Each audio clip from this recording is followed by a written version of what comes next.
반갑습니다. 부자동자입니다. 이번 시간은 지난 시간에 이어서 응력, 인장 강도, 연신율, 이음율 계속 배워보도록 하겠습니다. 자, 저번 시간에 인장 강도에 대해서 알아봤죠? 이제 계속 해보겠습니다. 자, 인장 강도를 한번 구해보자고요. 그러면 예를 한번 들어볼게요. 자, V온 맞대기 용접을 해요. V온 맞대기 용접을 하겠습니다. 이렇게 V온 맞대기 용접을 해요. 자, 이렇게 해가지고 이면 비드 작업을 하고요. 체온 비드를 하고 표면 비드를 딱 용접을 멋지게 이렇게 이쁘게 했어요. 이렇게 되겠죠? 이런 식으로.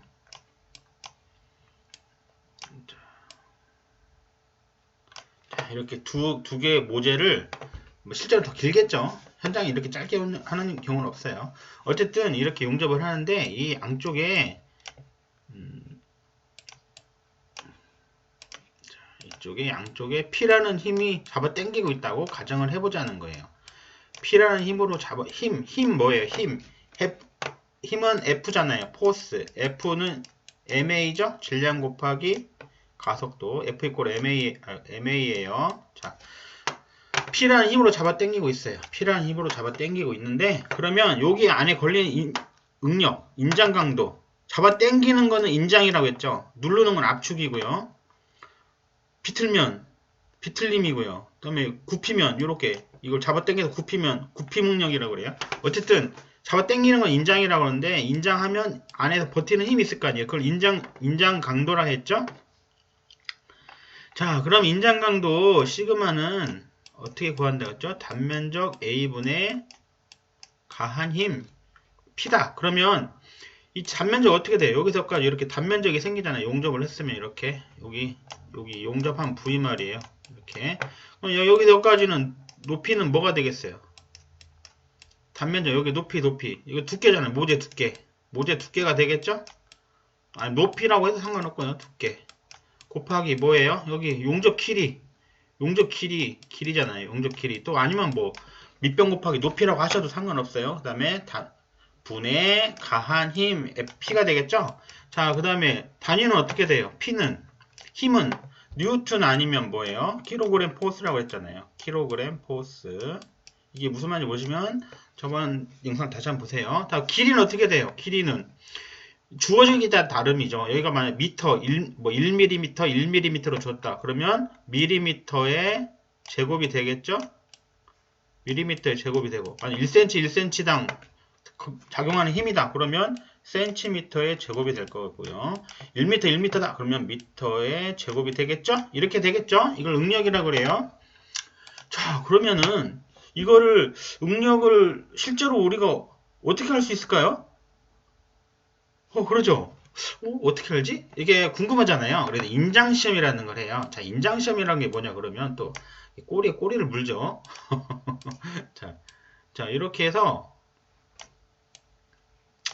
두 모재가 있어요. 이렇게 모재가 있는데 여기다가 이면 비드를 잘 이쁘게 용접을 하고요. 체온 비드도 하고 표면 비드를 잘 이렇게 용접을 했어요. 용접을 했는데 지금 우리가 알고 싶은 거는 이 모재의 인장 강도도 알고 싶고요. 용접 부의 인장 강도도 알고 싶어요. 왜 알고 싶을까요? 얘가 둘이 거의 비슷하면 거의 한 살이나 다름없잖아요. 그렇죠? 그러면 일단은 여기 용접한 부위, 요 부위 말이에요. 요 부위를 지금 우리가 인장 강도를 알고 싶단 말이에요. 그럼 어떻게 하면 되느냐? 실제로 이렇게 합니다. 이렇게 여기를 이런 식으로 이렇게 오려요. 그럼 용접한 부위는 여기잖아요. 여기. 그죠? 다시 한번 그려볼게요. 자, 오리는 거예요. 여기 이렇게 용접 부위가 이렇게 생겼다고 가정해보자고요. 아까 이렇게 되겠죠? 이렇게 이렇게 되잖아요. 이런 식으로. 그러면은 여기를 이런 식으로 오리는 거예요. 이렇게.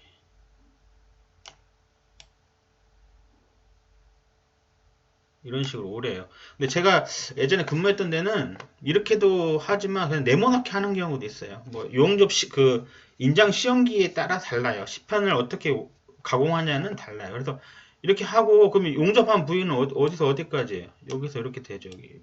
여기 열 영향까지 해서 이렇게 여기가 다 용접한 부위잖아요. 그리고 여기를 다 없애버리는 거예요. 가공을 하는 거예요. 아이고. 자, 그러면 어떻게 됩니까? 이거 다 없어지고 얘만 남겠죠. 얘만 남잖아요. 그러면 그때 여기서 이렇게 힘을 주는 거죠. 어떻게 줄까요? 이렇게 딱 잡아가지고 끌어 당기는 어떤 지그를 만들면 되잖아요. 이런 식으로 해서 양쪽으로를 딱 갈고리 같은 걸로 탁 눌러서 하는 경우도 있고, 뭐 여러 가지 형태는 여러 가지 있어요. 이렇게 잡아 당기면 어떻게 돼요? 여기 어떤 단면이 있을 거 아니에요. 단면이 동그랄 수도 있고 네모날 수도 있고 이 단면이 있잖아요. 이 단면 이때 잡아 당기는 힘을 P라고 하면 이때 걸리는 인장 강도. 인장이란 뭐예요? 잡아 당기는 거를 인장이라 한다 그랬잖아요. 이렇게 하는 시험을 인장시험이라고 그래요. 인장시험을 해서 알 수 있는 게 인장 강도인 거죠. 인장 강도 시그마는 어떻게 돼? 인장 강도라는 것은 단면적분의 힘이다. 이렇게 알 수 있잖아요. 단면적 어떻게 알 수 있어요? 여기 가공하기 나름이죠. 나는 여기를 1mm로 이렇게 실제로 여기 단면적을 보면요. 여기가 1mm, 아니 뭐 1mm 되게 가공했다. 뭐 1cm, 1cm로 가공했다. 1mm는 현실적으로 좀 그러니까요. 1cm로 한번 해볼게요. 그럼 여기 1cm, 여기 1cm, 10mm씩 되게 가공을 했다. 그러면 그래서 뭐 어떤 뉴턴이라는 몇 뉴턴, 뭐 10뉴턴, 100뉴턴 막 이렇게 가했다고 했을 때 여기는 밑에는 센티미터 제곱이 되겠죠. 이렇게 단위는 이렇게 되겠습니다. 이렇게 해서 우리가 알 수 있는 거는 이 단면에 대해서 이 모재 용접부, 이 용접부에 대한 인장 강도를 알 수 있잖아요. 그렇죠? 자, 그러면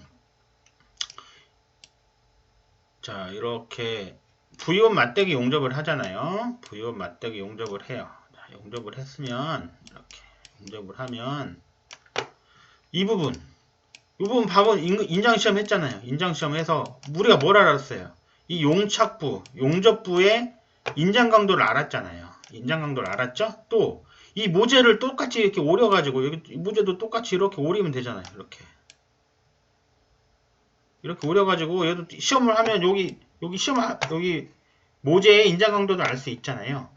그래서 우리가 가정을 해봐요. 여기가 이 모재가 10 뉴턴 퍼 밀리미터 제곱이라는 인장 강도를 가지고 있다고 해봐요. 시험을 했더니 알아냈어요. 우리가 시험에서 알아볼 수 있잖아요.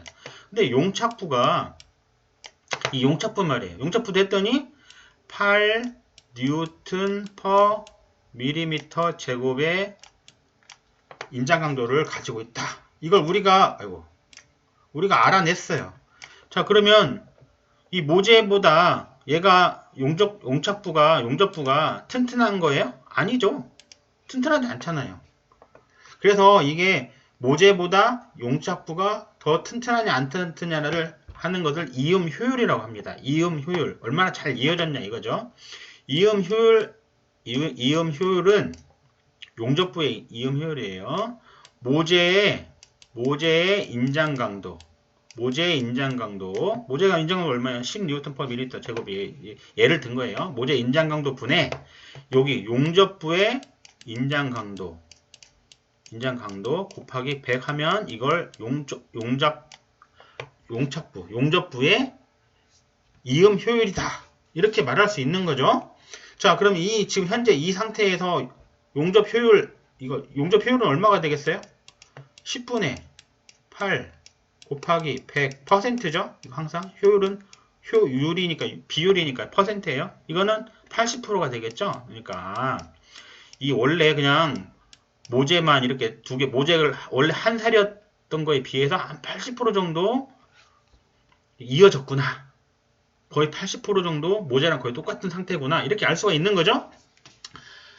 그러면 이음 효율이 중요할까요? 네, 중요하죠. 보통 이음 효율이 얼마나 나올까요? 보통은 한 95% 정도 나오는 걸로 되어 있습니다. 한 95% 나보고요. 여기 용착부가 더 단단할 수도 있잖아요. 그러면 이음 효율이 100%가 넘어가겠죠? 근데 그런 경우도 있을 수 있어요.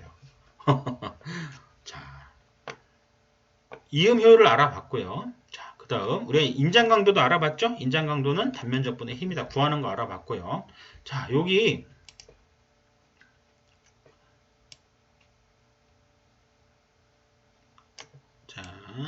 V원 맞대기 용접을 오늘 여러 번 하네요. V원 맞대기 용접을 해요. 그러면 여기 이면비도 하고요. 체온비도 하고 표면비도를 했어요. 표면비도를 하고 여기 여기 용접한 용착부를 우리가 이제 인장 시험을 해보고 싶어요. 이렇게 인장 시험을 해보고 싶어요. 그러면 이 부분 여기만 빼고 다 여기 이 지금 파란색으로 되어 있는 이 부분 낸 것만 남겨놓고 가공을 하는 거죠. 가공을 해서 여기를 다 그라인더로 갈든 뭐 밀링으로 날리든 이렇게 날릴 거잖아요. 이렇게 날리면 요것만 남잖아요. 요렇게 남겠죠? 자, 요렇게 남는 것을 양쪽에서 잡아 당기는 것을 인장시험이라 한다고 그랬잖아요. 인장시험. 이걸 인장시험이라 한다고 그랬죠? 자, 그러면 여기를 한번 자세하게 다시 볼게요. 이제 그거를 다시 잘 그려서 이렇게 보도록 하겠습니다.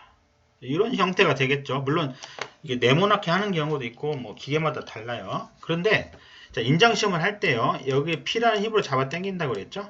인장이라는 건 잡아 당기는 거예요. P라는 힘으로 잡아 당기는데요. 여기다 점을 하나 찍어봐요. 점을 이렇게 찍고요. 여기도 점을 찍어요. 이렇게 점을 찍어서 길이를 한번 재봐요. 인장 시험 하기 전에요. 길이를 L이라고 할 수 있겠어요. 그냥 L이에요. L. 길이가 L이에요. 그런데 L 잡아 당기면 어떻게 돼요? 얘가 이 점이 가만히 있어요? 아니죠. 늘어나요. 이 쇠는 늘어나요. 어느 정도 늘어나다 끊어져 버리죠. 끊어지기 직전까지가 인장 강도예요. 버티는 힘. 그죠? 버티는 강도. 인장 강도잖아요. 자, 그래서 실제 잡아 당겨 봤더니 얘가 표정거리가 얘가 이만큼 가버리는 거예요. 이만큼 갈 수 있잖아요. 늘어나니까. 쇠는 늘어나는 거예요. 끊어지기 직전까지 했더니 이만큼 늘어났어요. 자, 그러면 처음 표정거리가 L에서 여기를 L-이라고 해봐요. L-이라고 하면 표정거리가 점을 찍어서 거리를 쟀다고 해서 표정거리예요. 표정거리가 L에서 인장시험을 했더니 L-까지 늘어난 거예요. 그래서 늘어난 거 있잖아요. 이렇게 늘어났잖아요. 늘어난 비율을 우리가 연신율이다 부르고 입실론이라고 이렇게 씁니다. 이렇게 연신율이다 쓰고 입실론은 어떻게 되느냐? 연신율이라는 것은 표정거리 L분의 늘어난 길 있잖아요. L 닷 빼기 표정거리 L 하면 어떻게 돼요? 여기 실제로 늘어난 양만큼 요만큼이잖아요. 여기 늘어난 양만큼. 이 늘어난 양. 그러니까 원래 표정거리에서 늘어난 양 곱하기 100을 하면 이걸 연신율이라 합니다. 예를 한번 들어볼게요. 표정거리를 점에 찍었는데 10mm였어요. 10mm예요. 10mm. 잡아 당겨서 끊어지기 직전까지 잡아 당겼더니 얘가 11mm까지 늘어났어요. 그럼 이 연신율은 어떻게 돼요? 이 모재, 용착부의 연신율 입실로는 어떻게 돼요? 표정거리 L 10분의 늘어난 길이 L닷은 11이고 L은 10이니까 늘어나는 건 1mm 늘어났잖아요. 곱하기 100 하면 이거는 10%가 되겠죠? 그러니까 이 용착부의 연신율은 10%구나. 이렇게 알 수가 있는 거죠? 네. 자, 그러면 문제를 한번 풀어보도록 해요. 첫 번째 문제네요. 모재 두께 9mm래요. 용접 길이는 150mm래. 자, 여기 부연 맞대기 용접을 이렇게 했는데요. 이렇게 용접을 했는데, 자, 일단 모재 두께 여기서까지 두께는 9mm래요. 9mm. 그 다음에 쭉 길이 이렇게 쭉 용접을 했는데 여기가 9고요. 여기는 150이에요. 그러면 인장 하중 우리가 궁금한 게 인장 하중이거든요. 하중이 뭐예요? 힘, 포스잖아요. 킬로그램에 써 있었으면 킬로그램 F라고 그랬죠? 포스를 했죠? 그럼 금속의 인장 강도는 이건데 인장 강도 시그마는 43kg per mm 제곱인데 우리가 알고 싶은 게 뭐예요? 이 인장 강도 단면적분은 힘이잖아요. 힘. 우리가 알고 있는 게 뭐예요? 요 A는 알고 있잖아요. 단면적 어떻게 돼요? 밑변 곱하기 높이잖아요. 이 넓이는 9 곱하기 150이 되겠네요. 이게 9 곱하기 150이 되겠죠? 이렇게. 그럼 우리가 알고 싶은 게 뭐예요? 인장 하중, 이거 P를 알고 싶잖아요. 인장 하중 P는 그럼 어떻게 하면 돼요? 양쪽에다 이거 곱하면 되잖아요. 43 곱하기 9 곱하기 150이다. 이거 왜 그렇죠? 왜 이게 이렇게 넘어간 거죠? 이 양쪽에 9 곱하기 150을 하면 이게 9 곱하기 150을 하면은 이게 통분되잖아요. 네. 이거 잘 모르시겠으면은 옆에 있는 사람한테 물어보세요. 자, 오늘 이렇게 뭐가 자꾸 뜨네요. 자, 두 번째 보겠습니다. 맞대기 용접에서 모재 인장 강도는 450메가파스칼이에요. 이 메가파스칼을 다른 단위로 변환할 수 있는 거는 산업기사 이상에서는 알고 계셔야 되는데, 기능사, 특성적 기능사, 용접 기능사에서는 이렇게까지 뭐 이걸 변환시키는 것까지는 안 나와요. 하지만 산업기사 이상에서는 메가파스칼이 압력 단위잖아요. 압력이 뭐예요? 단위 면적분의 힘이잖아요. 응력하고 같아요. 그래서 메가파스칼의 단위 변환하는 것도 아셔야 됩니다. 어쨌든 모재 인장 강도는 450메가파스칼이고 용접 시험편 인장 강도는 470메가파스칼인데 이음 효율은 몇 프로일까요? 이음 효율 어떻게 한다고 그랬죠? 이음 효율이라는 거는 모재의 인장 강도, 모재의 용접 강도 얼마예요? 450분의 그 다음에 용착부의 인장 강도 470 곱하기 100 하면 되겠죠? 네. 풀이 과정 밑에 써놨어요. 한번 확인해 보시고요. 자, 안전율이 나왔네. 이거는 조금 어려우니까 다음 넘어가서 좀 이따 할게요. 자, 표정거리가 이렇게 했는데 시험편을 했는데 처음에 표정거리가요. 여기서 L이 125예요. 근데 늘어난 길이는 어때요? 여기서 이만큼 늘어났더니 L 닷은 145예요. 자, 연신율을 어떻게 구한다고 그랬죠? 연신율은 표정거리 125분의 늘어난 길이 145 빼기 표정거리 125. 실제로 늘어난 거 얼마 늘어난 거예요? 20 늘어났잖아요. 곱하기 100 하면 되겠다고 그랬죠? 이렇게 계산기 눌러보시면 답이 이렇게 나옵니다. 한번 해보세요. 개념은 상당히 어려운데 문제는 굉장히 쉽게 나오죠. 기능사, 산업기사, 기능장에 다 이 정도 이상 어렵게 안 나와요. 근데 기사는 달라요. 기사는 조금 더 어렵게 나오고요. 기능장, 산업기사, 기능사, 용접기능사, 특성적 기능사는 다 2 이상 어렵게 안 나와요. 그러니까 너무 겁먹을 필요 없는 거죠. 자, 3번이 조금 어렵네요. 자, 볼게요. 강판의 두께가 여기가 12mm고요. 폭이 100이에요. 이렇게. 여기가 10이고 폭이 여기 100이에요. 이렇게. 이걸 V홈 맞대기 용접하는 거죠. 이렇게 되는 거죠. 이렇게. 이렇게 돼서 여기를 이렇게 V홈 쳐가지고 이렇게 용접을 한 거예요. 이렇게. 용접을 딱 했다 이 말이에요. 그러면 단면적이 나온 거죠. 자, 그럼 우리가 궁금한 건 뭐냐면은 이음 효율이 0.8이라면 인장력이 얼마, 여기 잡아당긴 힘이 얼마까지 얘가 버틸 수 있느냐 이걸 물어본 거예요. 문제는 이런 문제예요. 좀 읽어보시고요. 자, 그럼 이음 효율이라는 게 뭐예요? 이음 효율은 모재 인장 강도. 모재 인장 강도 어디 있어요? 재료의 인장 강도 40이잖아요. 40 뉴턴 퍼 밀리미터 제곱이 되겠고요. 그 다음에 용착부의 인장 강도는 모르죠. X라고 해볼까요? X는 곱하기 100 했더니 이게 얼마가 됐다는 거예요? 이게 100 안 했네요. 100을 안 했어요. 왜 100을 안 했어요? 100 안 했으니까 80%가 아니라 0.8이에요. 그냥. 그러니까 이것이 0.8이라는 거예요. 문제를 한번 꼬았네요. 이게 0.8이라는 거예요. 자, 그러면 여기 용착부의 인장 강도 X는 얼마일까요? X는 40 곱하기 0.8 하니까 48은 32. 용접부의 인장 강도는 32 뉴턴 퍼 밀리미터 제곱이 되는 거죠. 자, 그렇죠? 여기까지는 구했어요. 근데 우리가 알고 싶은 게 뭐예요? 인장력. 여기에 잡아당기는 힘이 얼마까지 가능한지를 알고 싶은 거잖아요. 그러면 우리가 알고 싶은 게 시그마는 구해졌어요. 30이고요. 이게 단면적분의 P, 힘이에요. 그 단면적 우리가 알고 싶은 게 이거잖아요. 요거. P를 알고 싶은 거 얼마 잡아당겨도 되는가 알고 싶은 거예요. 그 단면적 얼마예요? 12 곱하기 100 하면 되겠네요. 그럼 우리가 알고 싶은 P는 어떻게 구해요? P는 32 곱하기 32 이게 P니까요. 우리가 알고 싶은 P는 어떻게 구해요? 여기 양쪽에 12 곱하기 160을 하면 통분돼서 없어지고 그렇게 되겠죠? 그렇죠? 네. 32 곱하기 12 곱하기 100 되겠네요. 그러면 어떻게 돼요? 우리가 P라는 것은 인장력 P는 32 곱하기 12